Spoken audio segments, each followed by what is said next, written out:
Evening. Right, Julian? Punctual as ever, my good man. How's it going? Can you hear me? Hey, that James? Evening, if it is. Nice to see you, my friend.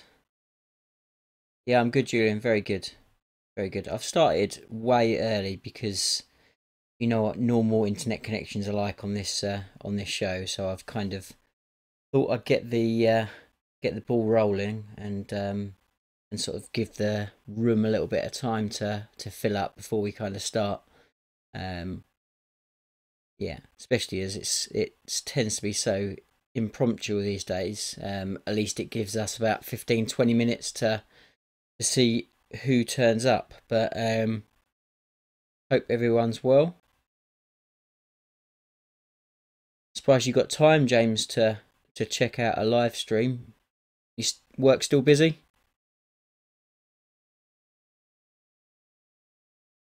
Da, da, da.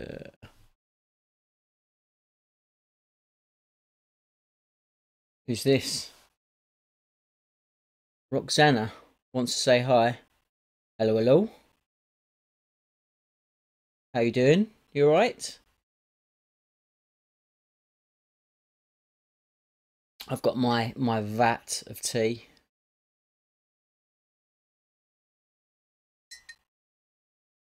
She thinks it's fake. Yeah.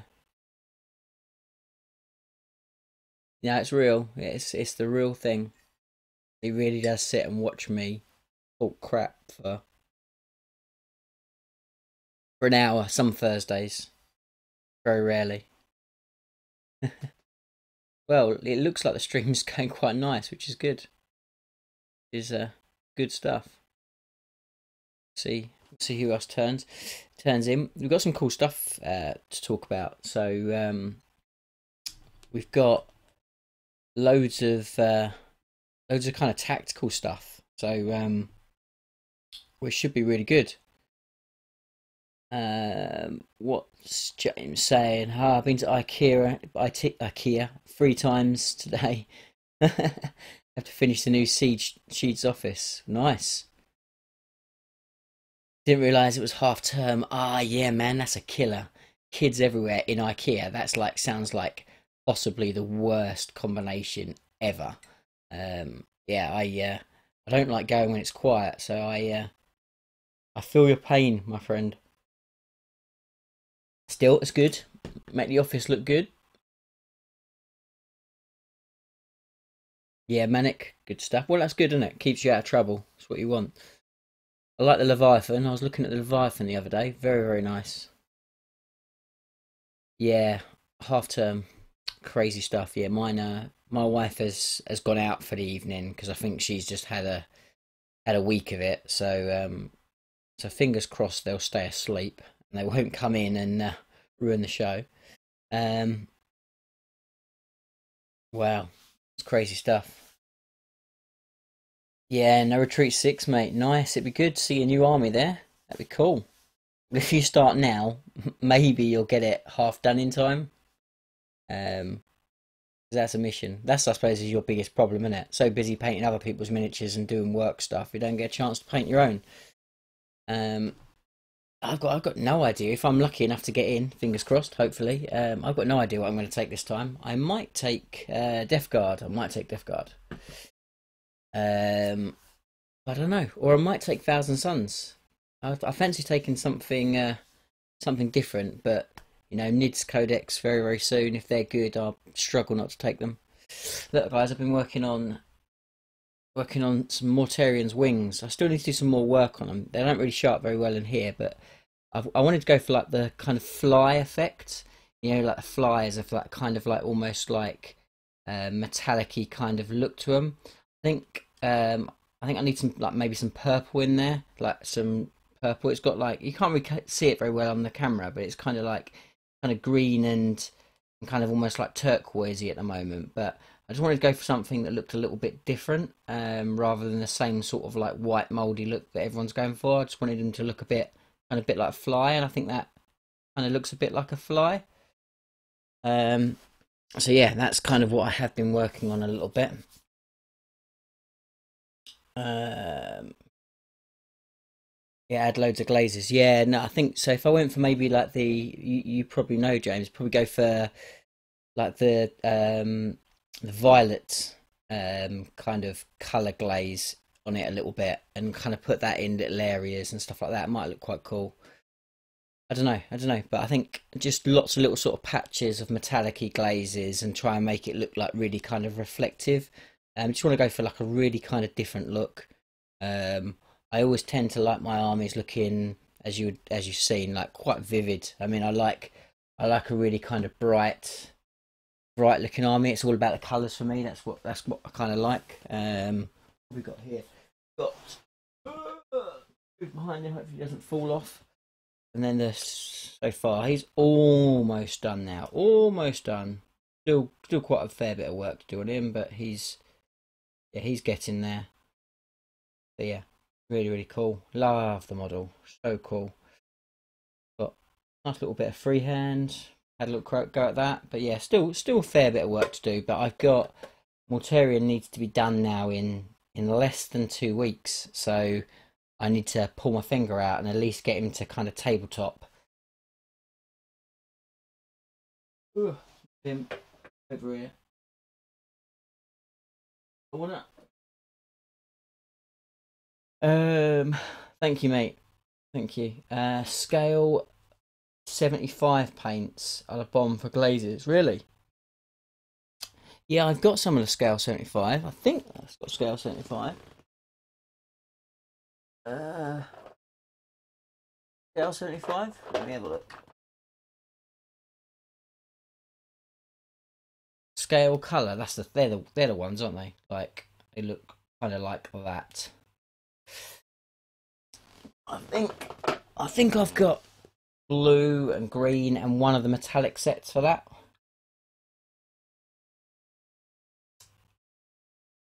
Cool. Yeah.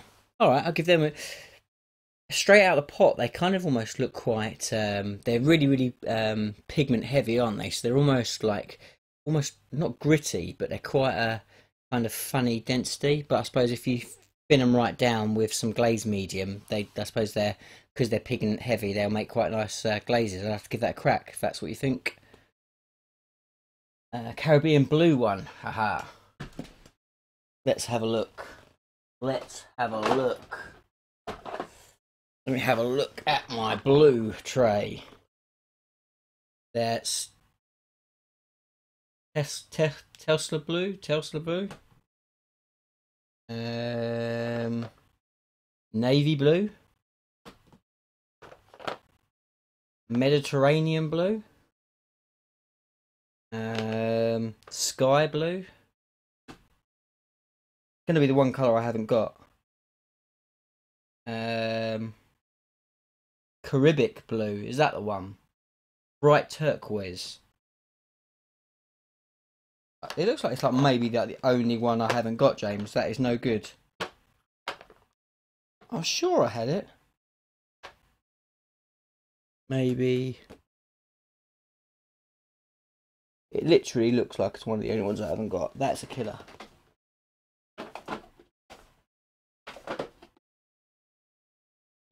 Fun times.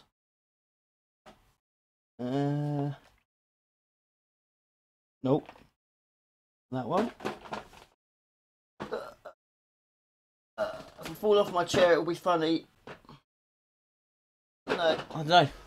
I might have it somewhere. I've got a feeling I have got it somewhere, but yeah. Caribbean blue. I'll have a look. Sometimes. Don't really make very good viewing, but I'll have a look at that later. I might have it in somewhere. Not one of these ones. No, right. Anyway, no, later.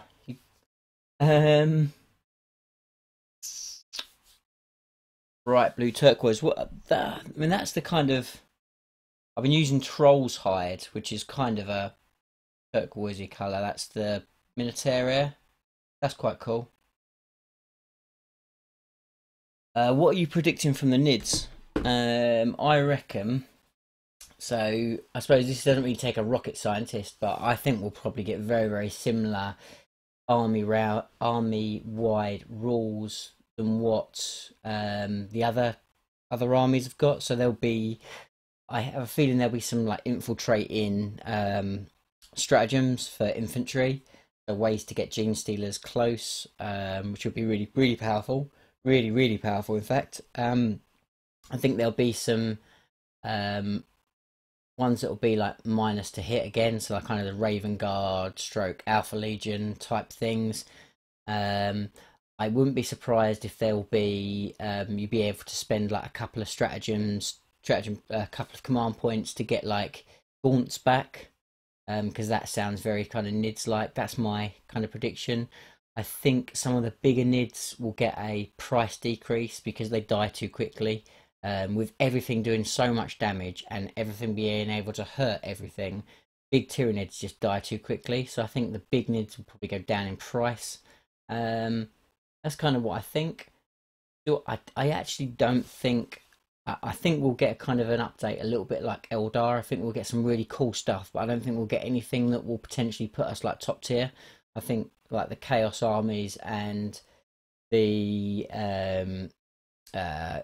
Astra Militarum will still be kind of top, mainly because of the Imperial Soup, because like when they combine all the other stuff together they become really nasty combinations. But I think we'll be good. I think it will help Tyranids because they're struggling a little bit just with everything just killing us off. Yeah, different rules for different high fleets, exactly. So that's kind of the thing. So you get kind of almost like a chapter tactic for the high fleet, which is really cool for me because if you've got a generic high fleet like I have, it doesn't necessarily follow a colour scheme. It means that I can pretty much decide how I want to play the army, which is like really cool, because that's the only kind of downside of dedicating to a army that already has a kind of a history of fluff, a color scheme. So you know, for instance, like Space Marines, you can't then, you know, if you play White Scars and your army's all clearly White Scars, and then you think, oh, I want to play a different kind of chapter tactics, a different style. You just can't, particularly well, not in a competition anyway. And I think that's a bit of a kicker. So if you've got like something that's quite generic, you can adapt it and you can play different games, different styles, which I think is a really cool thing. So I'm looking forward to that because whatever different high fleets there are, I'll be able to play all of them and kind of try them, and which is really nice. Um, see what's going on. Anyway, hi Rob, you right, Rob? We got here. Da, da, da. Vic. Hi Ace. Me and Will are going to be using this profile tonight.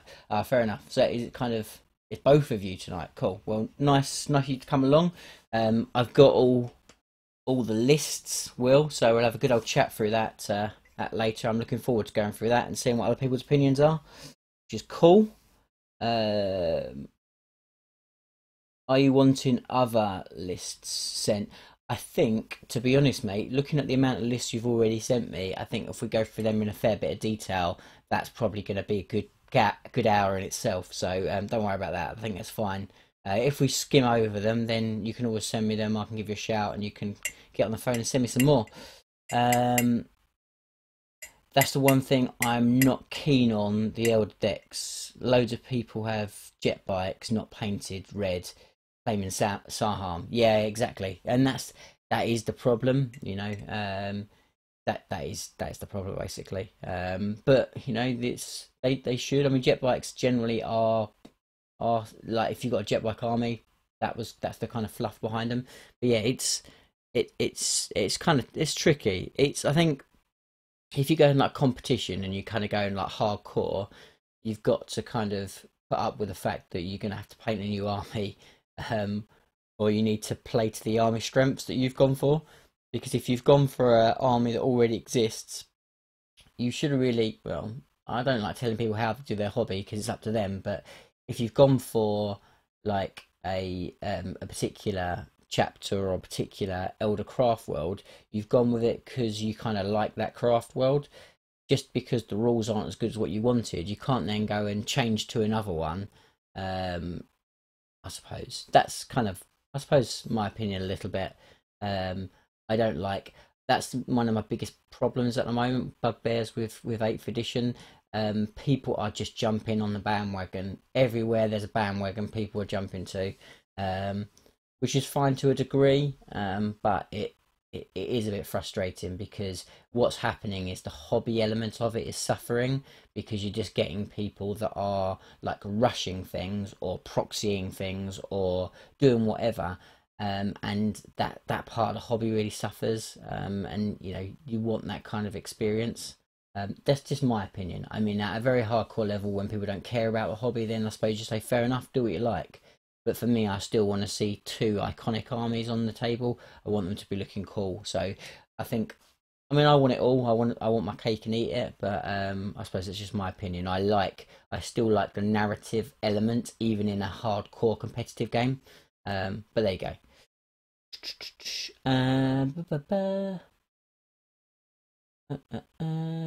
Living the dream.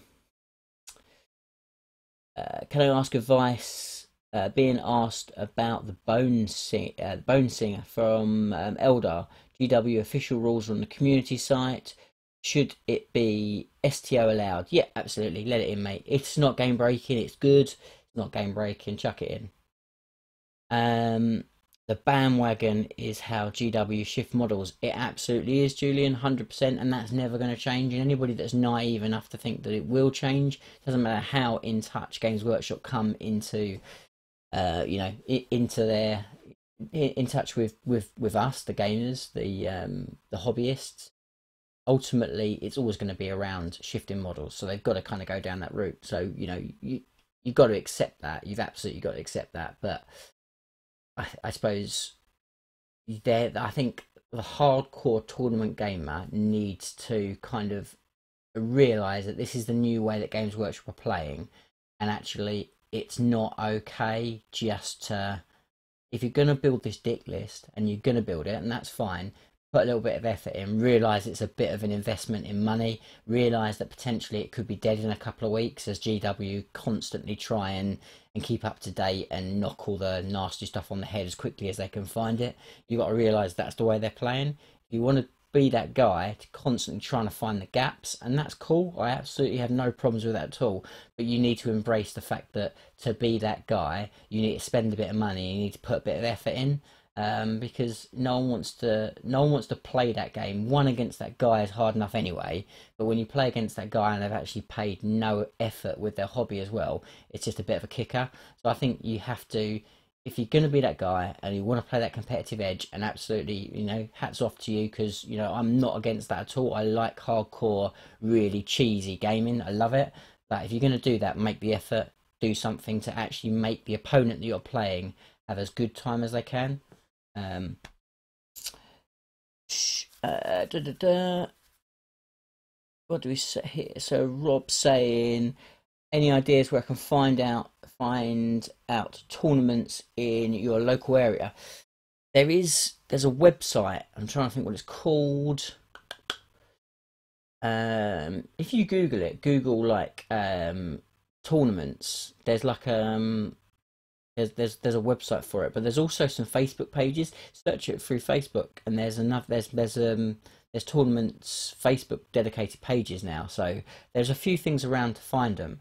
There's so many at the moment. Tournaments are so up and coming. They are like literally everywhere. So you shouldn't. I used to really struggle probably about 2 years ago to try and find tournaments, but now they are everywhere. They are everywhere. So you should be okay, mate. You should be all right. Business before hobby. I think a lot of people forget sometimes. But as you said, it won't change. Yeah, which is correct. Yeah, absolutely spot on. Also, what's your favourite model in the game at present? Either for painting, its sheer looks, or fluff behind it. Um, that's a really difficult question. What's my favourite model?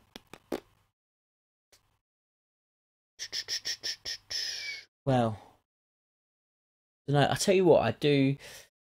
So recently for the No Retreat just gone, I painted two more Trigons, and that model never gets old of painting. I always love the way it looks. It's still just a huge, great big model. The detail on it's cool. It's just, I just love it. So, I mean, I've got a massive soft spot for that. It's probably one of my favourites, if not my favourite. Um, love the Broodlord. The Broodlord's really, really cool. Really cool. Um, there's so many. There's so many. Absolutely so many. I don't know really. It's such difficult. It changes all the time. My favourite. It absolutely changes all the time. It just literally goes from 1 minute to the other. I mean, I love Magnus. Magnus is such a cool model. Get it all put together. It's wicked. You can't see him up there, but that Taldar, when it first came out, I fall in love with that. That's such a cool model. There's just so many cool models. It's pretty much impossible to choose. But there are a few of my favourites anyway. Um, Scragguard, hello, hello.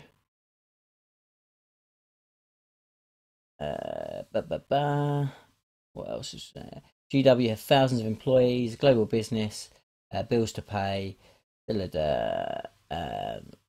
us buy their merch. Yeah, so he's pretty much Will's saying exactly the same thing, which makes sense. Um, it's cool, yeah, because if it's not changing, we won't buy new models. That's very true. Scrapguard, I think I'll stick with Disney and convert a Primus Psyker into a magician in Aladdin Jafar. That's very random, unless I absolutely missed something, Scragguard, but that does sound a very cool idea. Um, Either that or, yeah, absolutely, you've been smoking something.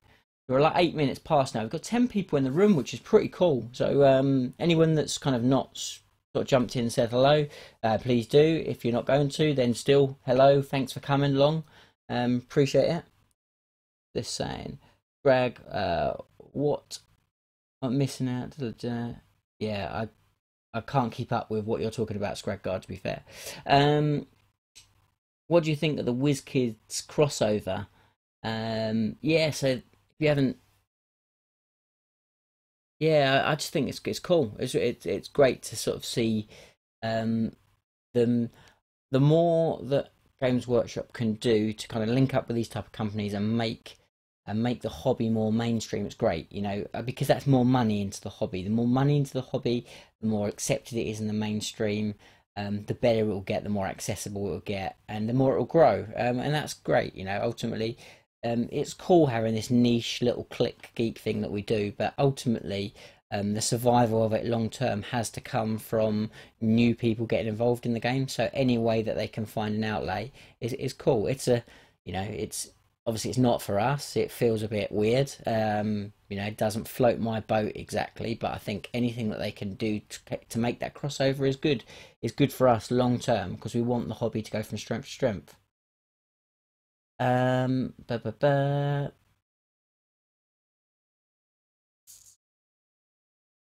Hello, hello. Is that Kyo? Kyo? Don't know how you pronounce your name. Sorry, mate. That's it's probably really simple, but I'm a bit dyslexic anyway. So, but hello from Denmark. Da, da, da. Sitting painting my Tervagan. Good choice. Another awesome model. Love the Tervagan. Tervagan's so cool. And there's another model that like literally it's now a pretty old model really. I mean it's got to be not 10 years old, but it's got to be about 8 years old as a Tervagan now, but it still looks so fresh, so cool. Um, what's going on now? Anything else? So everyone's having a chat. Some cool points. 13 in here now, which is cool. What we'll do in a second, we'll leave it another couple of minutes, and then we'll kind of start the show off for real. Even though we're having a good old chat, which is cool. Ace, what do you think? is the easiest army to learn for the newer players, tactics and playstyle.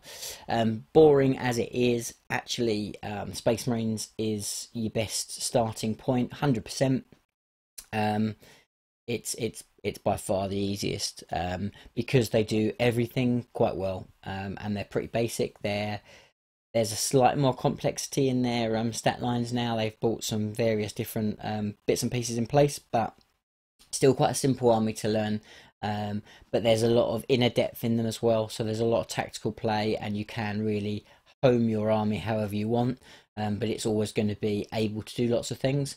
So you know, Space Marines are one of those armies that they're the easiest to play. They're one of the hardest to master, particularly Space Marines on their own, without any kind of like playing and finding the cheese stuff in there.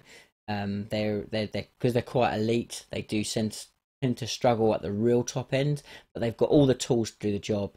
They're a really cool army to sort of start off for a basic army and to kind of learn your tactics 100%. I mean, Games Workshop actually make it for that reason. That's why they do Space Marines. They are the poster boys, but they're also produced in a way that is good for a new player to pick up. So, and it is true. They are a cool, fun army to play. You know, I've just got a new Space Marine army, and I haven't played Space Marines properly really since I was about 12, 14, and I'm actually really excited just to play with Space Marines. It's going to be cool. It's really not like me, so it's quite nice to do something completely different. So, which is wicked. Space Marines are so boring though. The reality is they are going to get boring, but they're boring for someone that's played the game quite a lot. They're not boring for somebody that's getting into the game that wants to kind of understand it, and there's loads of depth to them. So I know what you mean. I mean, I'm a Xenos player, and I play the bad guys. I love playing the bad guys. I've always played the bad guys. They're my thing. I don't generally play the good guys full stop, but for a new player, I heavily recommend them. You know, most people that say they're boring are people that are used to Space Marines and have been used to them for probably about 10, 15, if not longer years. So they do get boring because they don't change that much, but they are still a great army to get involved in. Not orcs, big blobs, charge, wow. So orcs are cool, you know, orcs are cool, but they are, I remember a good friend of mine who I was trying to get them into the game, and at the time it was kind of like the new box was like orcs or it was Space Marines, and he wanted to go orcs, and it basically pretty much put him off the game, because unless you have the mindset of an orc, it can be really frustrating playing orcs, because they die really easily, and they don't shoot very well at all, and quite often they don't even attack in combat that well. They're much better now, but they weren't even that great at that. And they're one of them armies that you have to be prepared just to be able to throw things at things and expect them to die. And that can be quite soul destroying as a new player, until you get the mindset of, well, it doesn't really matter how many I lose, it's about the bigger picture and about the game, and actually if I play it smart I can still win it. But as a new player you don't think like that. When your models are coming off the board left, right and centre, you can be a bit like, I don't really want to play this anymore. So I know what you're saying. Orcs are cool, I love orcs, but I don't necessarily think they're a good first timers army. Sorry about the weird name. It's just my internet nickname. My real name is Jasper. Cool. Thank you. I'm pleased you like the videos. Much appreciated. That's why I do it. So thank you. Really kind. Fake blokes. I'm guessing us talking about Space Marines. Anyway, we're going to start. We are going to start the show now, because we've been running for about 20 minutes now. Well, actually almost about half an hour. So, and we talked about loads and loads and loads. So we're going to jump in. So, welcome to Wargaming Weekly. Wargaming Weekly? Yeah, I think that's what it's called still. Yeah, Wargaming Weekly. Yeah, so it's something that didn't sound right, but yeah, welcome to Wargaming Weekly. This is the weekly show, even though it's pretty much when I can get it in on a Thursday, because I've missed quite a few. But I try to put it out every week. It's always Thursday at 10 o'clock. tend to start a little bit earlier just to kind of warm up, so you can tend to catch me a little bit before 10 o'clock if you're lucky.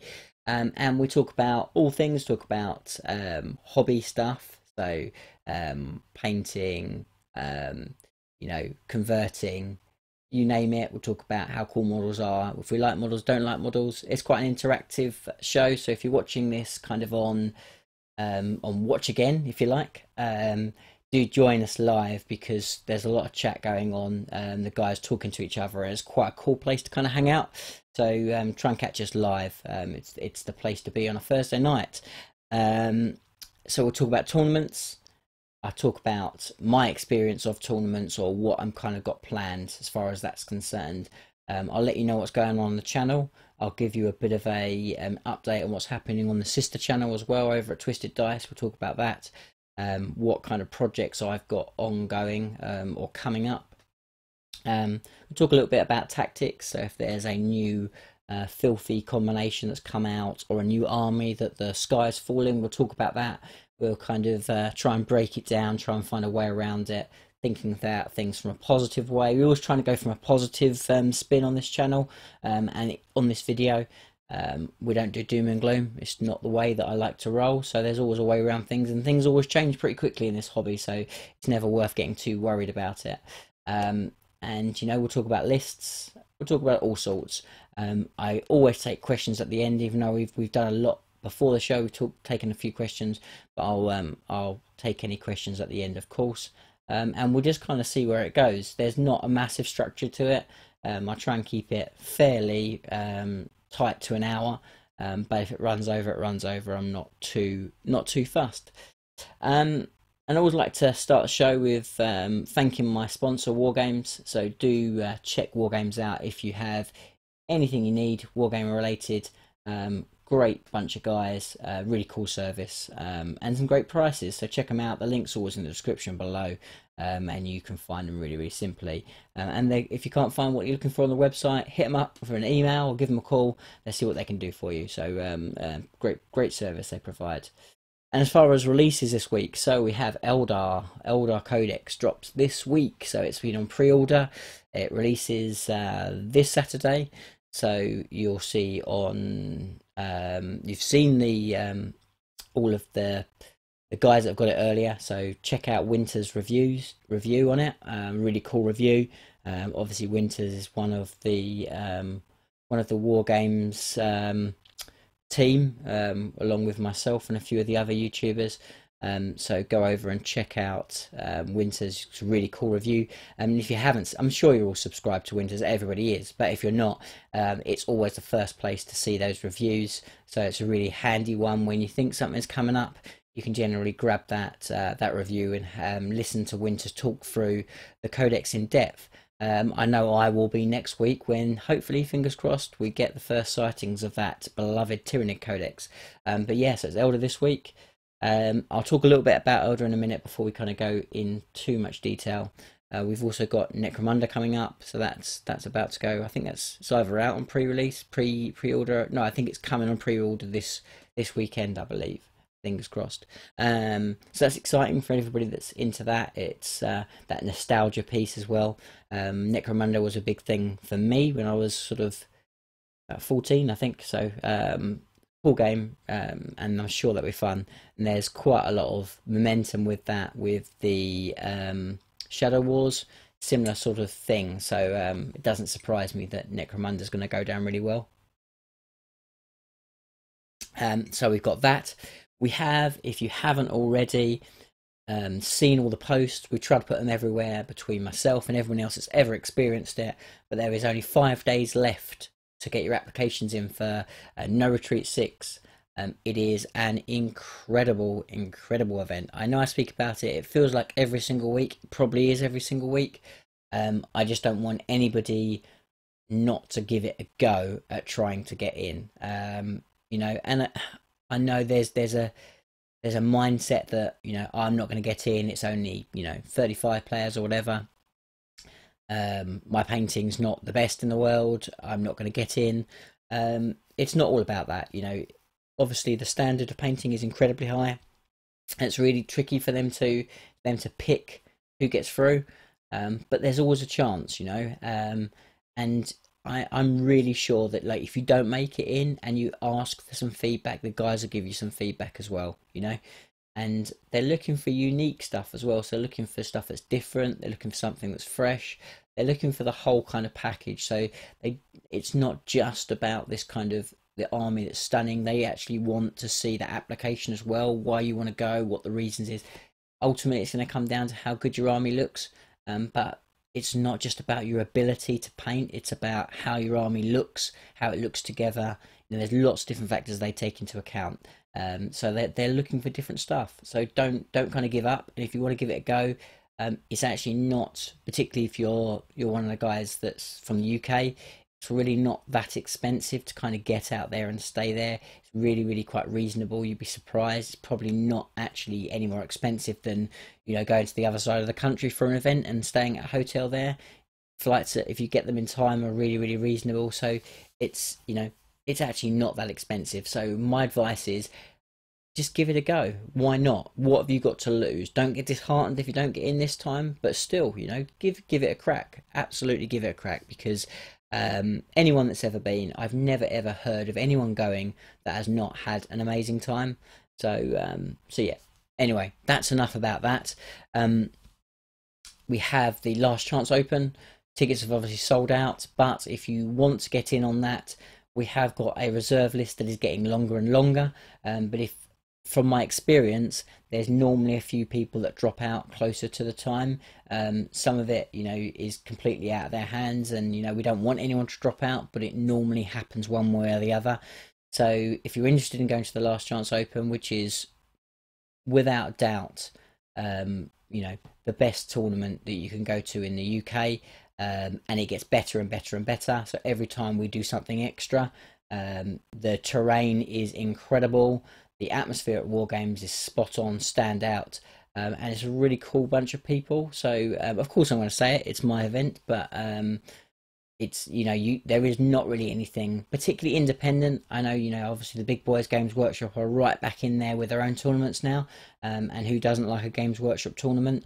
But our terrain is better, 100% better, and the atmosphere is cracking, is absolutely cracking. So I would highly recommend, if you fancy going in January, the Last Chance Open, get your name on the reserve list, and you never know, a ticket might come up for you for that.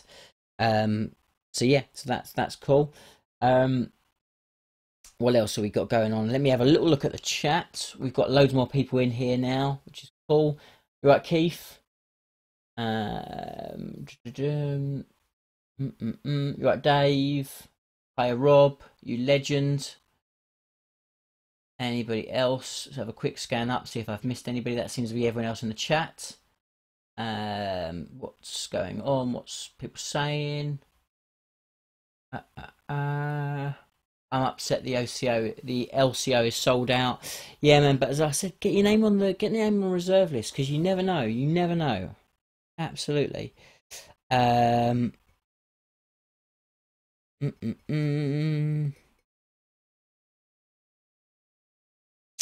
just having to read through. I can't do two things at the same time. Right, okay, cool. So that's kind of that. Let's talk a bit about Eldar. So I've probably missed out loads, and as I said, apologies that generally, because I'm never sure whether my internet is going to be spot on, I kind of don't prep for these shows as well as I would like to, because I would never, whenever I do, I get let down with the internet. So it's always a little bit ad hoc and a little bit kind of on the fly, but I'll do my best to try and remember everything. So Eldar. So we pretty much now know exactly what we're going to see. The leaks are all out, the reviews are out, the community stuff's out. And I'll throw it back to you guys, I suppose. What do you think? What's your initial opinions of Eldar? Do you think they are going to stand up to the Imperial Soup and the Chaos Soup, as well as the Astra Militarum on their own, because they're a tough old cookie on their own? Where do they sit now? Obviously, bearing in mind, Eldar were the they were the pinnacle no one really got close to them, to be fair, in 7th edition. And they brought out Yunari and they bust everything wide open. So they're taking that into account. What do we think? Do we think that they are now back where they need to be at the top? Are they still kind of in the middle?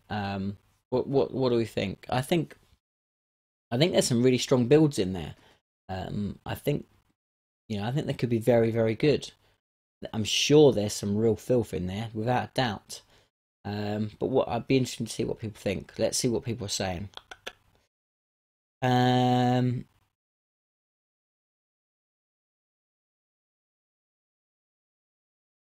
So Will is saying that the LCO is the best tournament in England, and the STO is the best tournament in Scotland. Well, I'm not going to argue with that. I'm looking for. We're going to talk a lot about that in a minute, my friend. But I'm very much excited about that, and I think the STO will be, no doubt in my mind, will be one of the best tournaments in the whole UK.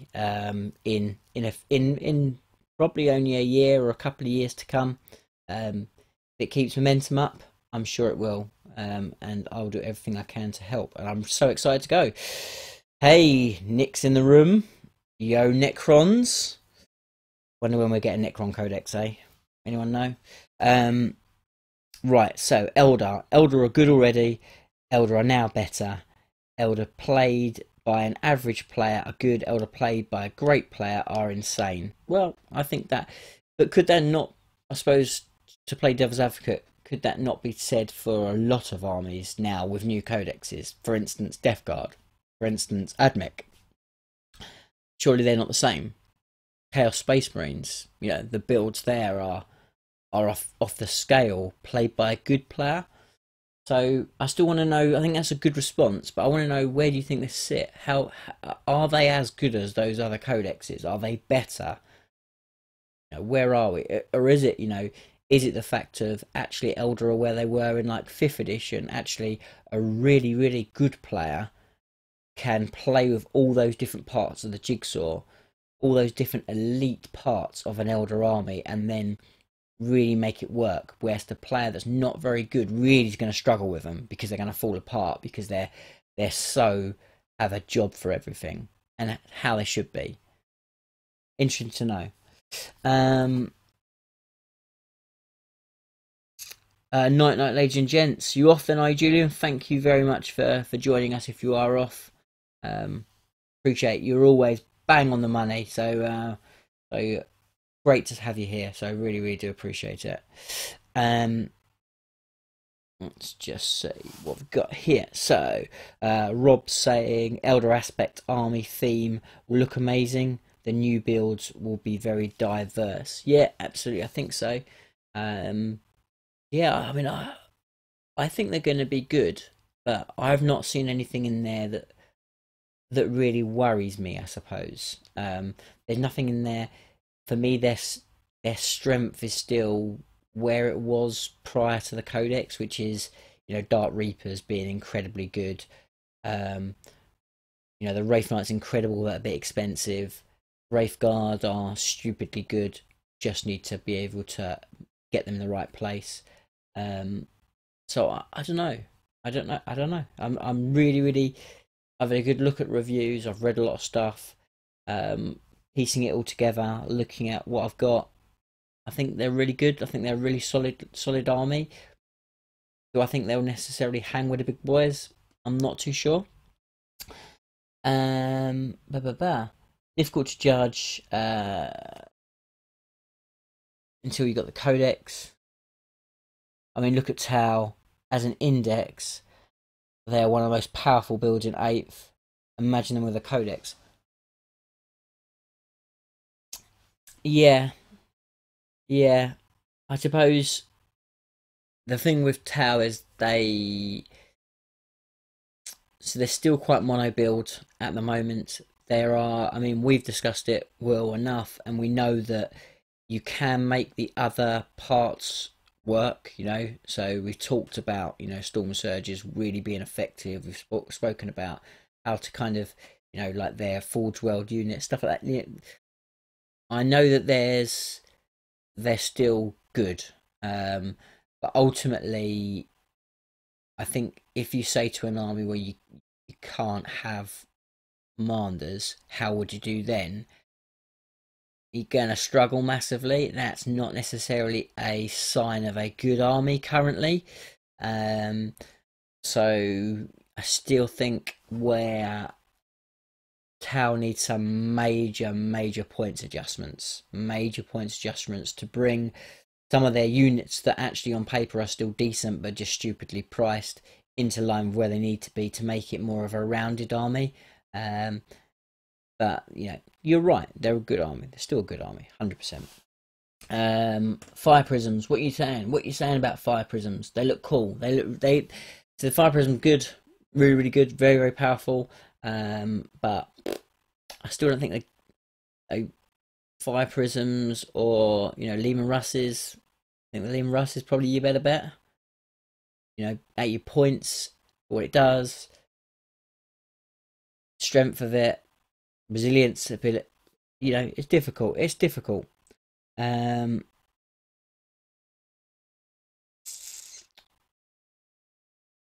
did replace Riptides with commanders, kind of. But you still had a lot of other good units. So, what's going on? The Codex for Tau will bring other strengths, and will probably add new diverse approach to meta builds. But time will tell. 100%. Tau without commanders, 3 Riptides, technical zones. Shadow Sun. Well, Shadow Sun's a commander actually. Markerlight builds. Yeah, Riptides, Fire. Yeah, look, as I said, I think a good player can still make them work, but the reality is you're still handicapping yourself. Still handicapping yourself. Still not making them potentially able to survive against the against a tooled up Admech army, a tooled up Bobby G car park, Sisters, Alpha Strike. The list can go on. Brimstones, Plague Bearers. I'm not sure. Not sure. Okay, so I think what we've got from that is that I think there's still a little bit. We're still a little bit out there. We're still not 100% sure whether Eldar will make the kind of step up to where they were previously, which I don't think is a bad thing.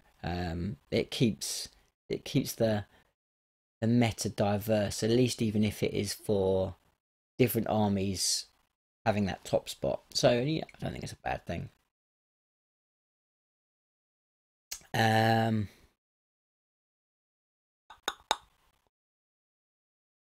What's going on here? Yeah, it is too early, Nick. Yeah, spot on. I think it's definitely too early at the moment to tell. But I think ultimately I think Dark Reaper spam is probably the strongest thing in that dex. And I think probably seconded by the platforms, by weapon platforms with their new prices. I think you can get a lot of bang for your bucks there. I think they're going to be very powerful. Personally, I love the thought of a assault Eldar army, so loads of banshees, doing the infiltrate stratagem, like right up in your face. Janzar, I think that sounds super cool, and that kind of almost makes me excited about Eldar again, which is cool. I just hope they don't, we don't lose that, because I think at the moment they are quite a diverse army, and they're how they should be. So it's good, and I'd like Eldar to be at the top of tournaments with players playing them really well, rather than point and click winning. So I think it's good. What's going on here? Who wants to be in the top spot anyway? Me. I want to be in the top spot. Where's my Wolf Codex? You've got a while for that to wait, my friend.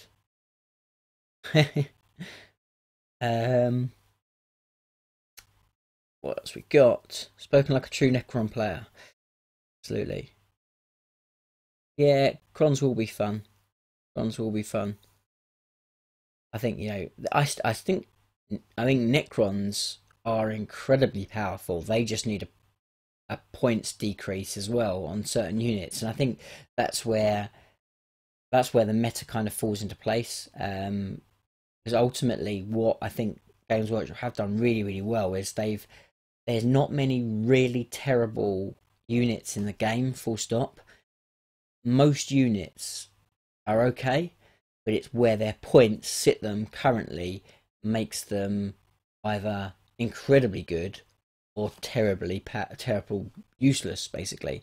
And that's kind of where it is, which is cool, because that means that going forward, that actually potentially when all these codexes come out and we get a kind of almost a bit of a level playing field with stratagems and you know, command traits and psychic powers and stuff like that, then actually those tweaking of the points, and a few other little bits and pieces will potentially make 40k a really dynamic game, and able to adjust to where the meta is. And I think that's incredibly exciting, really exciting. So you know, I'm all up for that. That sounds exciting. What have we got going on? Ah, hello Gavin. I didn't see you sneak in there. Yeah, I think Necrons are, I think really I was, so when I played Rob, the battle reports on the channel where he gave me an absolute roasting. Yeah, I mean the Forge World stuff's still crazy good, and there's a little bit of a problem with that generally. The Forge World stuff is a bit, those rules don't necessarily fit in with the rest of 40k, but at the same time 40k, Forge World models are so cool. I don't want to stop them. I'm really against tournaments stopping Forge World personally.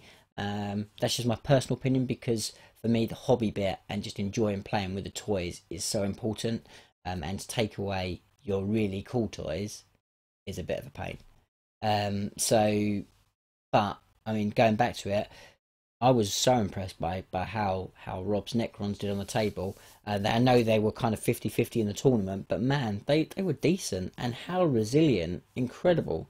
So yeah, I think with a a points decrease, and as Gavin said, just a tweak with some stratagems and some bits, and you know, I think Necrons could be stupidly powerful, really incredibly powerful. So I think definitely the future's bright for Necron players. I think this time next year I would not be surprised if those Necrons are really kind of sitting pretty and winning tournaments, which they're a long way away from at the moment. um Rob say needs codex. As the new codex has got 6 powers, what do you reckon the NIDs will get extra? Wow, that's a cool question. That's a really cool question. So it's difficult when you think like wish listing compared with what I think they will get. So what have they got at the moment? They've got the horror, which I had previously. They've got basically Catalyst, which they had recently. Um, they've got, what's the third one? They've got Onslaught, which they had recently. So which they had before. So what else is kind of what they had? So they had Warp Blast before. Now Warp Blast basically is kind of smite. So would they do a secondary one? Well, most of the other armies have got something that again does like a mortal wound type damage. So I would expect Warp Blast to be similar. So I think Warp Blast will be one. So it'll be one that potentially it'll be more warp charge, but it will be potentially more mortal wounds done, and they'll probably then allow that then to sit with the zoanthropes would be my guess, and a way that zoanthropes can kind of get that off easier. That would probably be my guess with that. What else do I think there'd be? What else do I think there will be? What other kind of what old Tyranid powers? We had Catalyst, we had that, we had horror. We might have a kind of almost like a mind war one, like a kind of leadership one, because that's your kind of you know, like the old Doom and Valentine type thing, where it probably be a short range, but maybe you're then pick a unit, and maybe this is where you'll be able to take out characters and do almost the mind war thing.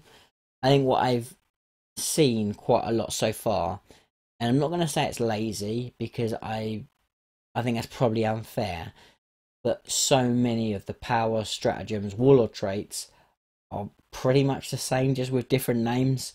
And I think that's purposely done to try and keep some sort of fairness and balance. So I don't necessarily expect to see anything dramatically different from what we've already seen. But yeah, so I would say majority of what we've got so far for NIDs are mainly around. We've got one debuff and then we've got two buffs. So I would expect probably all three of the other powers to be offensive, damaging powers. That would be my guess.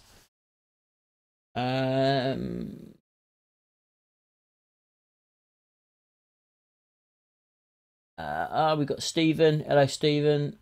Fingers crossed. Getting sick of losing to Will. I kind of hope the horror gets to stop. Overwatch. That would be cool. Yeah, that'd be decent. 5 or 6 craft worlds, but only 3 big high fleets. Do you think they might get promotion to the big leagues? Oh, who do you think will get a promotion to the big leagues? So Jagger. I can't remember. I'm terrible with the names. Begins with J. I can't remember what it is. So there's that one. Shocking. There's that one beginning with a J. That's really clear. Because that was another one of the fairly big-ish high fleets. So then that'd be one. Hydra is another one I could see coming in place. And I was thinking, it's a really good question. I was thinking about this the other day, Dave, and I was kind of going through and looking at them. I can't remember what the third one I thought was. So yeah, Jagger Dart, Jagger whatever it is, and Hydra, and I can't remember what the other one. I think maybe Voro. How cool would that be? Like literally, I think that was it. I just sit back and go, I'm done. My high fleet's now in the codex. I'm done. I'm sit back and finish. Yagamuth. I don't even know what that one is. Yeah, that's it, Dave. What Dave said in the chat, which you're not going to know at all if you're watching this back without seeing the chat. So apologies, but I can't pronounce it. I cannot pronounce it. But that is exactly what I'm on about. That's just spot on. Beltan is Eldar, so I don't know whether you're talking about something else.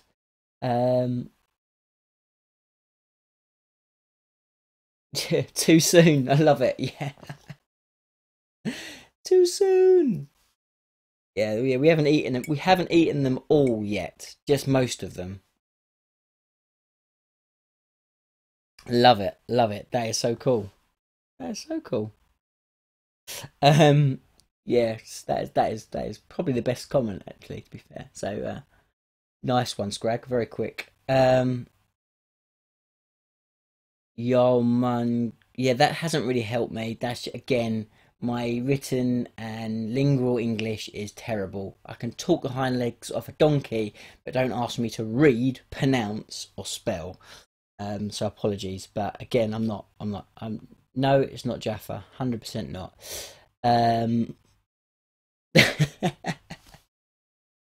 Oh, right. Anyway, we've gone like way off track. We think we were talking about Eldar. What we are going to go to now. So actually, we're at 10:45, and we're going to bust on and talk about the main event. And I'm going to talk about some lists. So now, I'm going to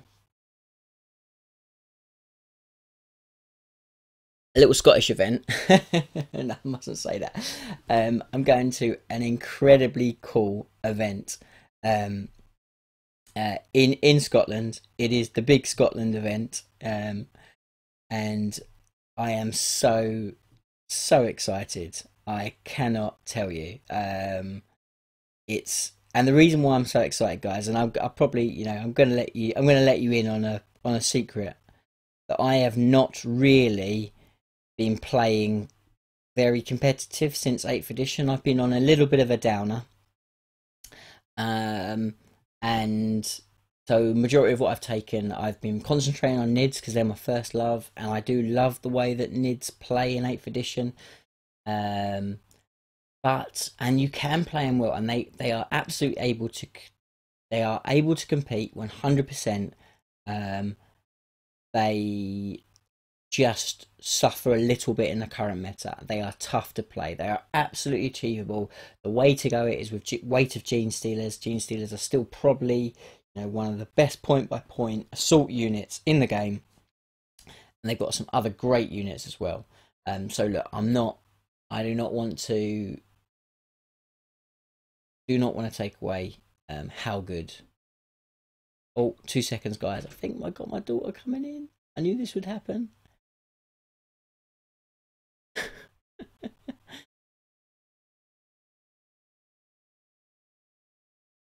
You want to come and sit with me? Come and sit with me. I'm talking to people, but you can come and sit with me. Come here. Come around here. Come around here. Come around here. Come around here. Sit on my lap. Right. And wave at the people. Wave at the people. Oh. Right. Alright. You okay? Yeah. You not want to go back?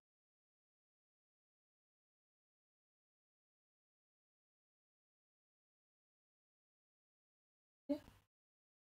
No, you can stay with me. You stay with me. Daddy's going to talk to the people in here. Yeah, so as I was saying,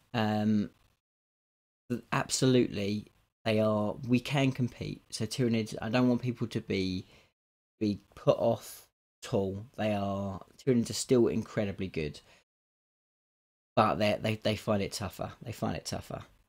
They're all saying hello. Everyone's saying hello.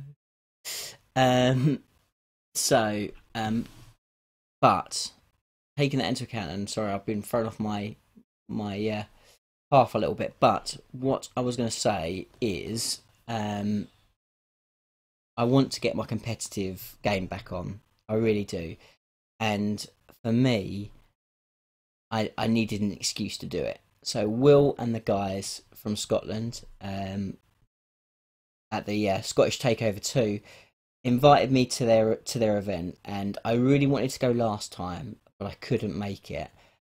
So when they came back and invited me again, I was a bit like, this is too much of a great opportunity to pass up. And I was like, I need to get there. I need to get there, and I need to be involved in this event.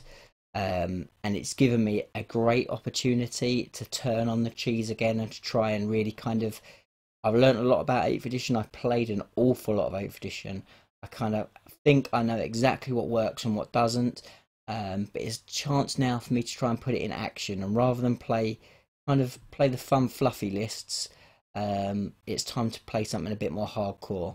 So yeah, she's gone to sleep. She's asleep. She's awake again, thinking. Go to sleep.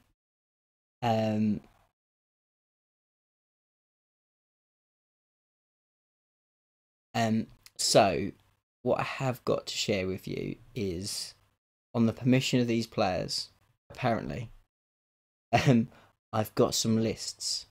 So what I thought I would go through with you is some of the lists that are at the event. And yeah, so what I would say is, this event's up and coming, so I'm going to have videos on the event coming up, and I'd heavily recommend you kind of watch this space, because I can see this being one of the bigger events going forward, and I think it's a great opportunity to kind of watch another event grow. So next time, get your tickets for this, because I think there'll be more tickets, but I think they're going to go quick. So definitely an event for the future, 100%. But I cannot wait to get up there. Great prize support. Sounds like it's going to be a cool venue, so I really, really can't wait. Can't say enough good things about the kind of communication. It's been spot on from Will, as I would expect. He's very, very dedicated to the calls, which is cool, and which is wicked. So let's start off with let's start off soft. I don't think the first list, so it's got a Supreme Command attachment. It's a chaos list, so let me without Will. So we've still got 16 people in the chat. So it's a chaos list. It's got a Supreme Command in it. What do we think is in the Supreme Command? Have a guess. Give a couple of seconds because obviously it's a bit later. But what do we think? The Supreme Command and it's chaos. What could it be in there?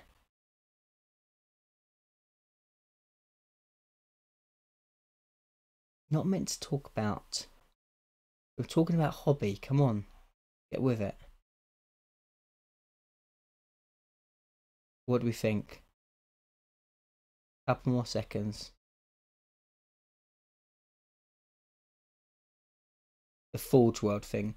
So Malefic Lords. So if you don't play competitive or you've been lying under a rock for the last couple of months, probably the most broken thing, particularly that you can take in Chaos, is Malefic Lords. They are a 30-point psyker, basically, so it's your cheapest way of getting Smite. So in this list, we have 4 Malefic Lords. Now there's a cap on at this event, so there's a cap of the maximum you can have is 5 of the same unit. It's a really clever way of trying to combat spam. So he's got 4 Malefic Lords. He's got Araman on a disc, who's a good choice. So that makes up his Supreme Command. Then he's got a battalion. In the battalion, he's got the Changeling. He's got a Herald of Tzeentch with a Staff of Change. Then he's got, so that's his HQs, and then he's got so he's got a unit of 10 Brimstone Horrors with 1 blue. Sorry. 9 Brimstone Horrors with 1 blue horror. It's always the way you're going to go for your psychic power, so you don't have to sacrifice. To have the blue in there means you don't have to kill guy, which is cool. And he's got that 3 times over, so he's got 30 Brimstone Horrors. Then he's got a 2nd battalion, so it's good. So straight away, the good thing with this is battalions. You want to get multiple battalions in your list because multiple battalions are a good way of building up those command points. So we've got a Alpha Legion battalion, and in the Alpha Legion battalion you've got a Demon Prince who's got Malefic Talons, which is the only way to roll, best way to get your most maximum attacks out there. Really good unit. Still can't be targeted, so it's spot on. Really good. Got a Sorcerer with a Jetpack, Mark of Tzeentch, full sword, again really solid choice. With that, what you've got the option to do then is, because it's got a jetpack, it can jump down. It means he can stack it out with Death Hex. So what that means basically is he can take out somebody else's invon saves. So he can drop him in as a bit of a bomb, take out someone's invon saves, and then attack him with other stuff. So it's a really cool way of doing that. But also, if he wants to, he's just got the mobility that he can sit behind his wall of brimstones, strike when he wants to. Loads of different things he can do with that. So it's a really good unit and very cheap. So it's that Sorcerer with the Mark of Tzeentch is quality. He's then got 10 Cultists, Mark of Slanesh. Don't like that too much because we've got a Tzeentch theme and then we've gone to Slanesh, but let's go competitive here. And actually, you alright, darling? You okay? He's got Mark of Slanesh, which is decent. So he's got 1, 2. He's got 2 of those. Then he's got 1 unit of Cultist with a Mark of Khorne, and then he's got 19 Berserkers and a Champion with the Icon of Wrath. That's an expensive unit, very expensive unit, but good, really solid, really solid. And he's got 10 Noise Marines. Right, go and get into bed. Go and get into bed. Go and get into bed. Daddy can't see you. All right, get into bed.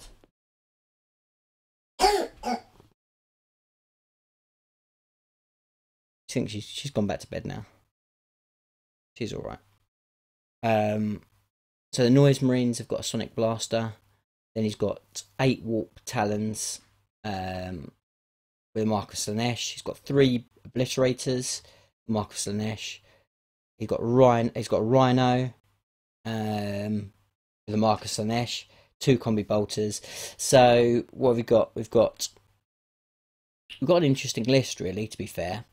Interesting list. Lots of bodies, so great at taking objectives. He's got a nice base with the Brimstone Horrors, so they'll sit there, they'll make sure they hold those objectives down, really hard to deal with.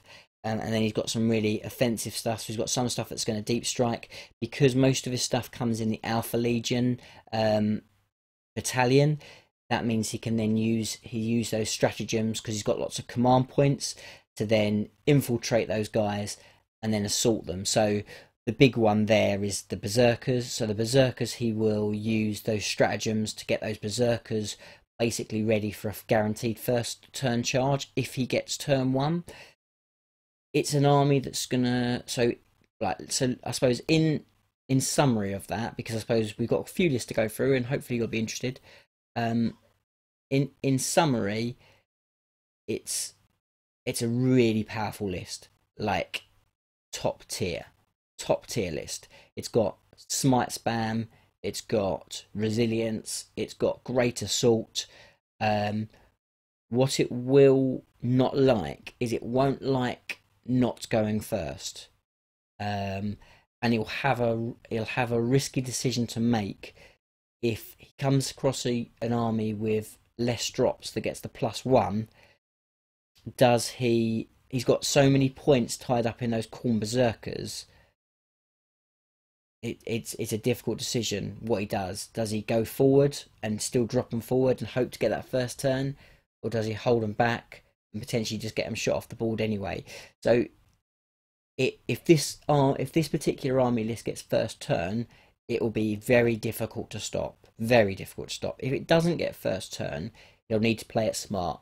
So that's the first army. Second army we've got a Dark Eldar army, which is cool. It's got in the HQ slots. This looks like potentially a battalion. I think this is a battalion. Doesn't say. So we've got battalion. I think so. We've got Homunculus, another Homunculus. We've got in troops. We've got Cabalites. Elites. We've got Trueborn, and then we've got heavy support. We've got Ravager, and then Tantalus. Very, very good. Tantalus, great units. They're brutal, really brutal. And the Ravagers are insanely great at killing big stuff. Really cool. Razorwing Jetfighter. They're awesome. Really well pointed. Really good. And then, of course, what he's got a load of Venom spam. So he's got 1, 2, 3, 4, 5 Venoms as dedicated transports. So this is a solid list. Really, really solid list. Again, lots of bodies. Lots of poison, which is great for all the big stuff like Magnus, stuff like Multi. It's going to deal really well with them. It's got the nasty, strong shooting stuff. It's very mobile. I think it's a good solid list. Always with Dark Eldar, you have to play them smart because they're very flimsy. So again, this will put the hurt in, but it won't take a punch that well.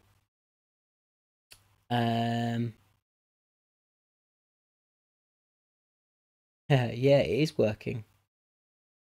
What have we got? Right, so that's that. Right, see you later, Rob. Yeah, the stream hopefully will go back on. We'll hopefully be up to watch it again tomorrow morning. If not, it'll be up in the next sort of day or so. So just keep an eye out for that. But I think that's it. But anyway, so going back to that list, really solid list. As I said, I think Dark Eldar are one of those armies that they're really powerful, very strong, because they're quite lightweight. You need to play them clever. They are still a thinking man's army, but they hit so hard. So yeah, of course, I'm really interested to hear what you guys think, but I think that's a really solid list. We go on to the next list. The next list is Mechanicus list. and it has the sticky or Stigi. Stigi is the forge world it's gone for. I can't remember exactly what one that does. It's got Tech Press Engineer as a HQ. It looks like so this is a Vanguard. It's a Vanguard.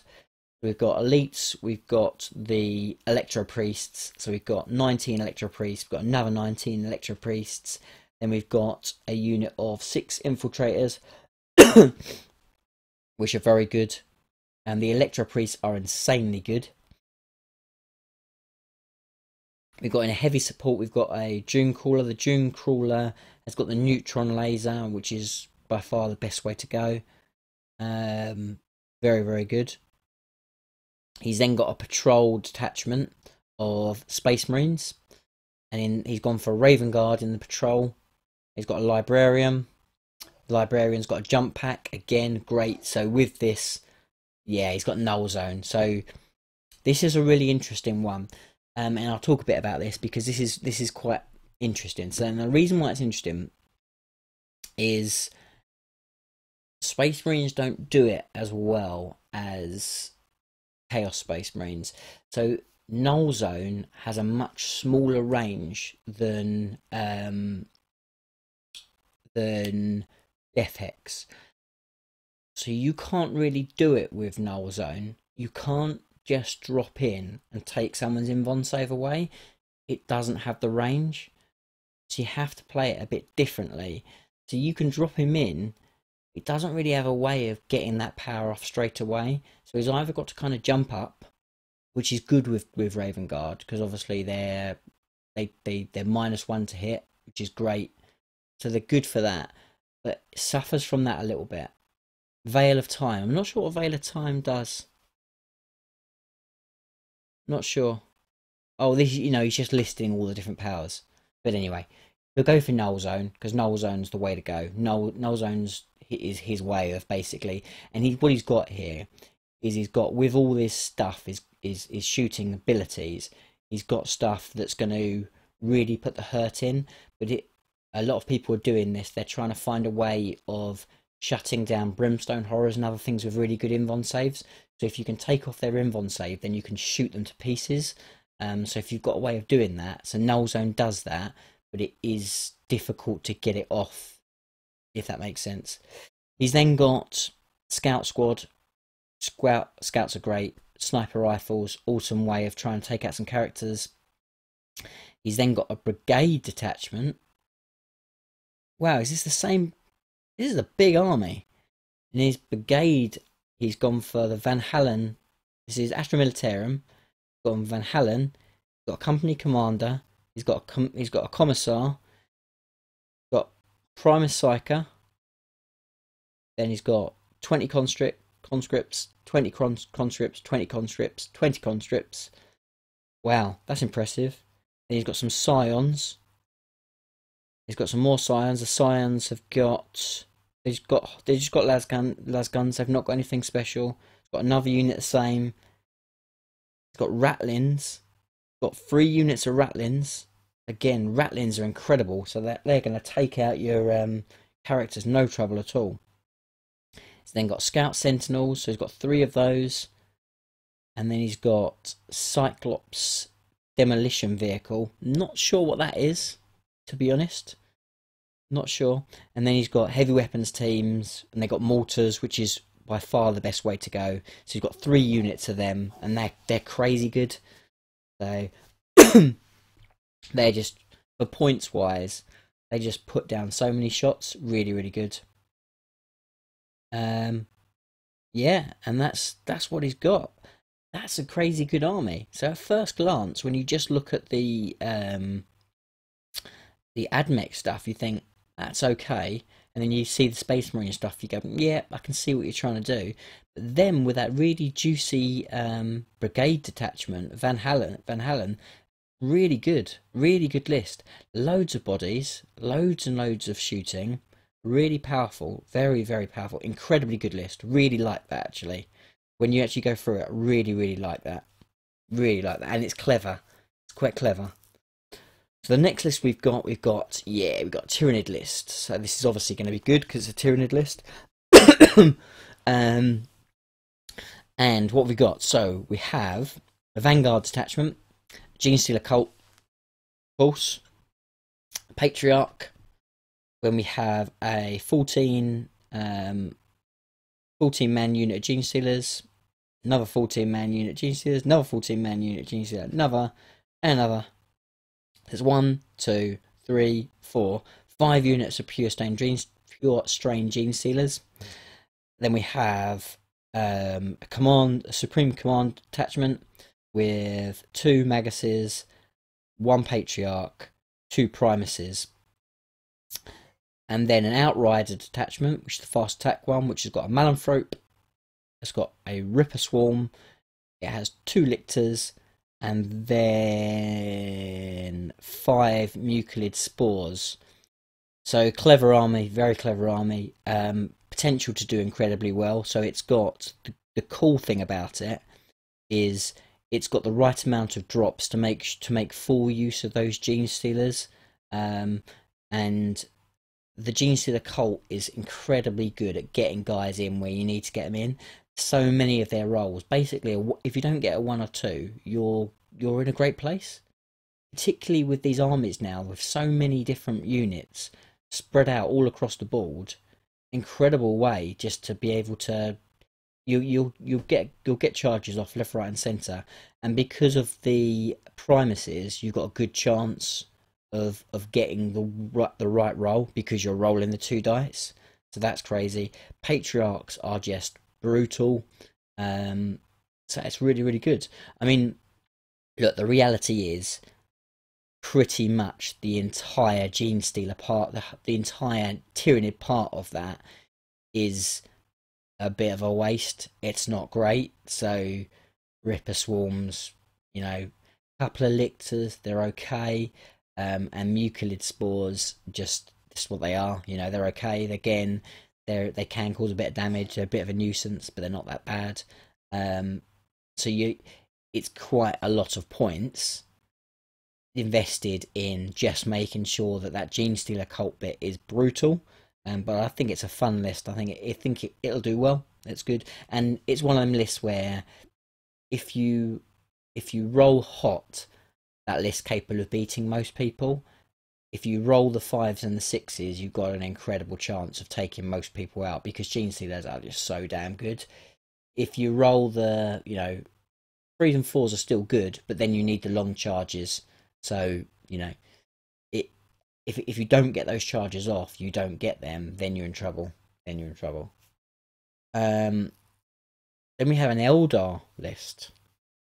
So the Eldar list, and it's a pure Eldar list by the looks of things. Well, the first bit is, so there's a Vanguard detachment, there's a Spirit Steer, then it has Striking Scorpions, it has unit of 10 Striking Scorpions, it then has 2 units of Wraith Guard, 5 men Wraith Guards, they got D-Scythes, so that's not bad. Then we've got 2 Wave Serpents, standard Shuriken Cannons. Then we have a battalion. In the battalion there is a Farseer, a Spirit Seer, and then we've got, in troops, we've got 3 units of Rangers.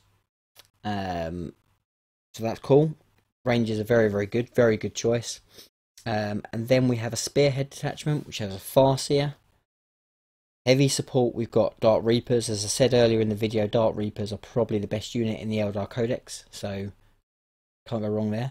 And then we've got some Warwalkers. We've got 2 Warwalkers, and we know that they got a boost in the new Codex.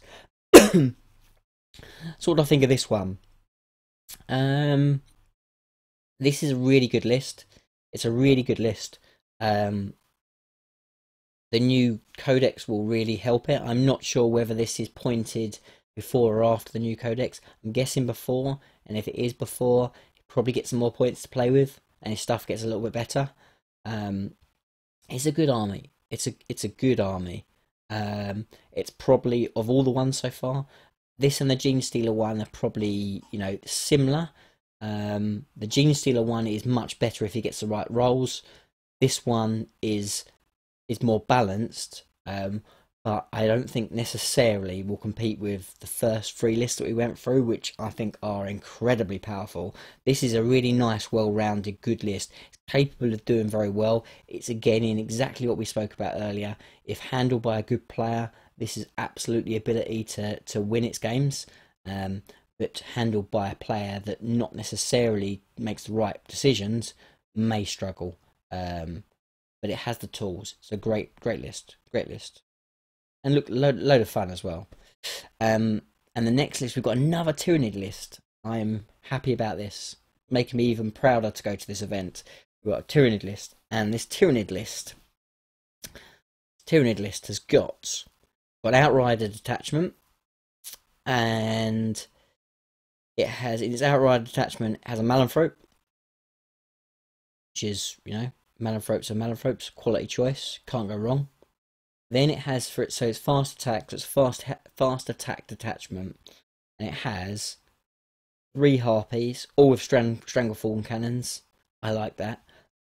I really like that. I'm a big fan of the harpies. I think they're very underrated, very underrated. They are far better than the hive crones, far better. And the stranglethorn cannon, that's a lot of shots, and it's so quick, so it will make combat first turn, almost 100%. So that's 3 harpies that will be hitting in combat straight away. Now, to be fair, they're not awesome in combat, but they're not bad, and they're great at their points. 178 points. They still take a bit of shifting, still got quite a few wounds. Toughness 6, good. They're good, and really fun, and incredibly irritating. And what they will then do is they will then buy you some time for the next part of this list, which is a battalion which consists of 3 hive tyrants, and they all have wings. Now I'm getting a call. I'll decline that call. That's my wife, so I'll be in trouble. And so we got 3 hive tyrants, and the hive tyrants, as I said, all have death spitters, so very shooty. So he's actually got a lot of shooting in this, really good.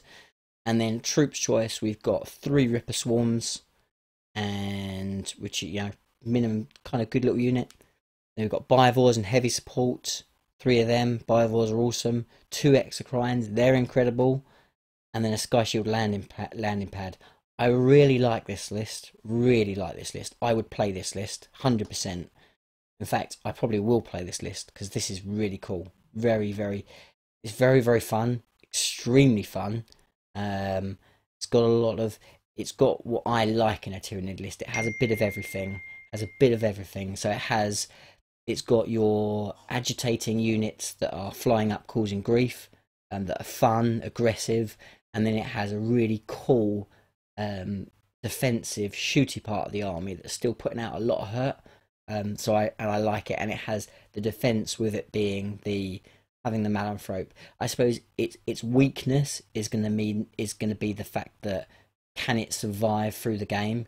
Is it going to go the distance? Because if it doesn't go the distance and it doesn't put serious amount of hurt in, it might struggle at end game to potentially go and grab those objectives of things like Line Breaker and what have you. In the new ITC missions, it's very progressive, so the end game is not as important, but there's still a lot of stuff that if your army starts to fall apart in the middle to late game, your opponent's going to kind of leave you in their dust, basically. But I think this list has legs. I think it's a really cool list. I would definitely love playing it, and I said I can see me playing this, so see this in a battle report probably soon. Because I said, love harpies, absolutely love harpies, love it. Get text messages left, right, and centre at the moment. Apologies. I'll tell you what, we've got more lists, but I'm going to stop there. I'm going to take some thoughts from the chat, and we'll go from there. And as I said, then we'll probably have to call the show because it's actually been going quite a long time. We've got 14 people in the chat, so I do appreciate it.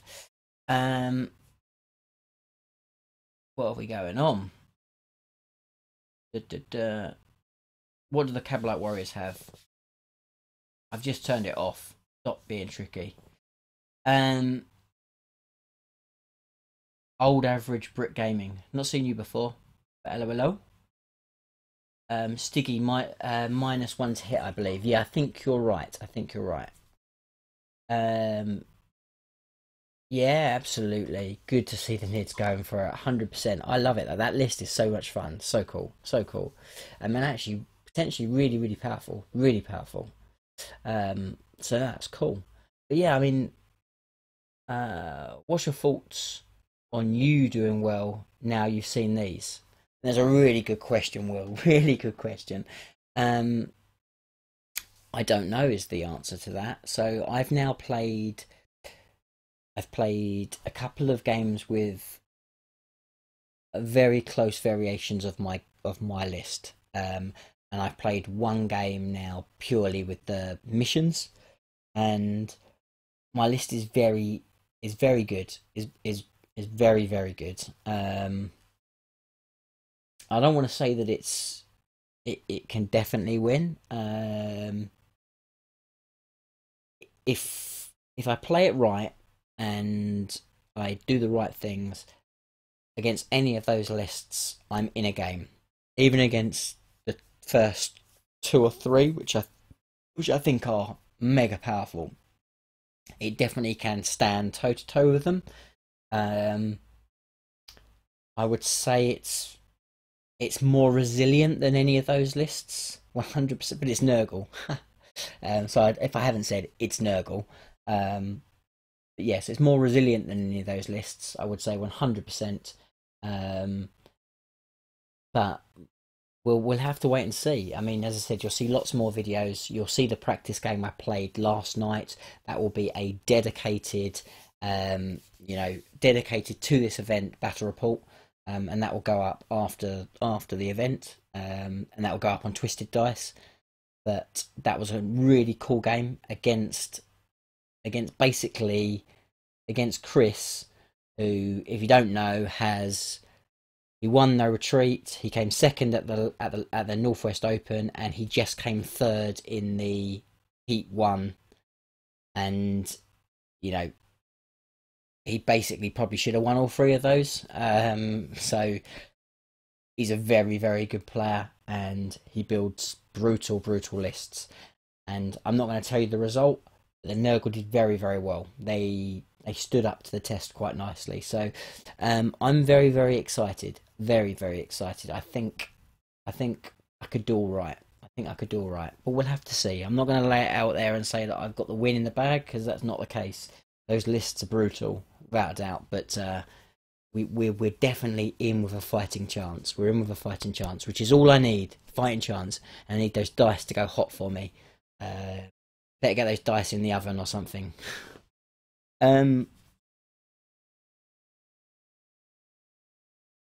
Does the new Elder Codex worry me? No, new Elder Codex doesn't worry me. Hello Jason, you alright? Sorry for joining late. No worries, watch it again, dude. The show's gonna finish quite soon, but it'll be up in a day or so. Do you think it's better to run Gene Stealers as Gene Stealer Cult for Cult Ambush, or Tyranid Troops for Catalyst and Survivability? Great question. So for me at the moment, Gene Stealer Cult is the best way to run them. I would say pretty much. I suspect that will change when the new codex launches, because I think there'll be ways of us infiltrating them without the use of pods or trigons. And if that becomes the case, then the points for the Gene Stealers in Tyranid Codex is a little bit cheaper, and I think then they'll be better. So I think currently, if you want to go really Gene Stealer heavy, your best way is probably to go with a cult. But they still work well in Nids decks as well. Where's this there? Conscripts go missing without one there. Oh, we're talking about commissars. They fixed that a little bit, but they're still good. Still very, very good. So yeah, I mean, I hope that was interesting to you guys. I found it very interesting just talking it through with you guys, because it was actually probably more talking it out loud and reading it through, two different things. So I think there's some great lists there. I think it's gonna be fun, really, really fun. I can't say enough things about good things about it so far. But definitely kind of watch the space, because there'll be loads of stuff on my Instagram about it. And when we're up there, there will be a video all about my list, solely about my list. As I said, there's a practice game, and I'll do a full recap when I get back and let you know how it went. So exciting stuff there, and that is next weekend. So like really, really soon. Which is worrying me a little bit, because I have the big man on the desk at the moment, and he is in lots of pieces and not really painted, so I've got a lot of work to do between now and then. But exciting stuff. So before I go, I will open it up to any more questions, and then I will have to dash because I have a little girl who's very unsettled, and I have a wife coming home soon that I've just ignored her call, which will not get me brownie points, so I'm going to dash off pretty soon. But I will answer any questions briefly. Thank you very much, Nick. Pleased you enjoyed the show. One other question reads, you see a cult versus tyranny choices. Given the options for either, do you prefer X-Crimes or Lehman Russes, given the recent FAQ? My heartstrings will always pull for the X-Crime. I think you could probably make an argument that the Lehman Russes are the better option, with a new grinding advance. I think for points wise, they're probably better. I would say and it's just about points. So X-Crimes are better, but it's whether the points make them more efficient to go for the Lehman Russes. I would say the Lehman Russes are probably the better option, but I would always go X-Crimes because the model's cooler and it's Tyranids, and I'm not a big fan of Astra Militarum. But if you're going for pure competitiveness, I think you need to look at the points, and the advantage you've got with the Lehman Russes is you can kit them out in different ways, so you can kind of play around with that and give you a build that works for you. What have we got here? Just telling Vic how to beat guard lists. Kill Commissar, half the list runs away. It's 16 tanks.